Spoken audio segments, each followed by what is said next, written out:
Subscribe to our channel now and share this video to your friends.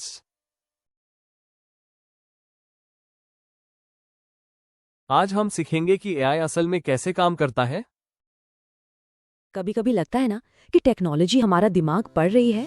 खैर, आज हम इसी आर्टिफिशियल इंटेलिजेंस के पीछे छिपे राज को खोलने वाले हैं। तो चलिए शुरुआत करते हैं एक ऐसे जादू से जिसे हम में से ज्यादातर लोग रोज ही देखते हैं, मतलब YouTube से। ये कैसे हो जाता है कि YouTube को ठीक ठीक पता होता है कि हमें अगला वीडियो कौन सा देखना है। ऐसा लगता है मानो वो हमारा मन पढ़ रहा हो, है ना? लेकिन असल में स्क्रीन के पीछे कोई जादू नहीं हो रहा है।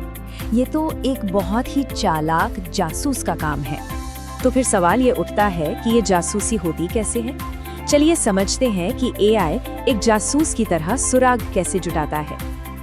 जरा सोचिए, एक जासूस है जिसे एक डकैती का केस सॉल्व करना है, लेकिन उसके पास कोई सुराग, कोई जानकारी नहीं है। अब वो बेचारा शुरू कहाँ से करेगा? ये तो लगभग नामुमकिन काम है। लेकिन फिर उसे क्राइम सीन पर कुछ उंगलियों के निशान मिल जाते हैं। अब केस में थोड़ी जान आई, है ना? पर सिर्फ एक सुराग से अपराधी को पकड़ना अभी भी बहुत मुश्किल है। और फिर उसे फिंगरप्रिंट्स के साथ साथ सीसीटीवी रिकॉर्डिंग भी मिल जाती है। बूम! अब तस्वीर काफी साफ हो गई।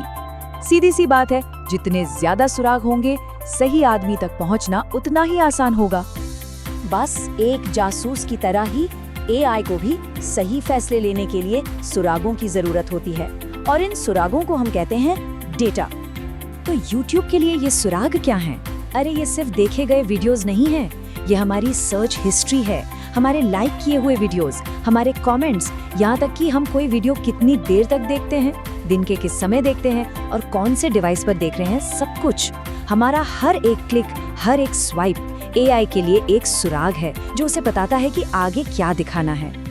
ठीक है, तो एआई ने ये सारे सुराग यानी डेटा तो इकट्ठा कर लिए, पर अब वो इसका करता क्या है? यहीं पर तस्वीर में एंट्री होती है एआई के पहले तरीके की, मशीन लर्निंग। मशीन लर्निंग को ऐसे समझिए जैसे कोई रेसिपी बुक से खाना बनाना सीख रहा हो। सिस्टम को सामग्री दी जाती है जो कि हमारा डेटा है, और कुछ नियम दिए जाते हैं यानी रेसिपी के स्टेप्स, और बस वो इन स्टेप्स को फॉलो करके एक डिश तैयार कर देता है, यानी हमें एक आउटपुट दे देता है।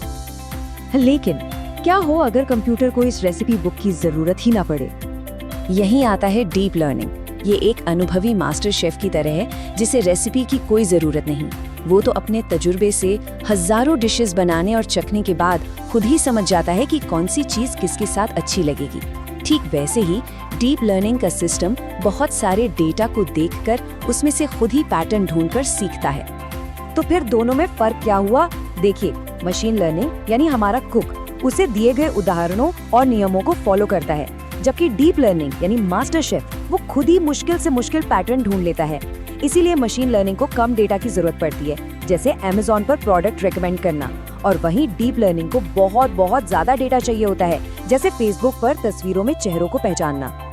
तो अब सवाल ये है कि ये तीनों चीजें एआई, मशीन लर्निंग और डीप लर्निंग एक साथ कैसे जुड़ी हुई हैं? इसे ऐसे समझिए जैसे एक के अंदर एक गोले हों। सबसे बाहर वाला सबसे बड़ा गोला है आर्टिफिशियल इंटेलिजेंस, उसके अंदर एक गोला है मशीन लर्निंग का, और फिर मशीन लर्निंग के भी अंदर एक और छोटा गोला है डीप लर्निंग का।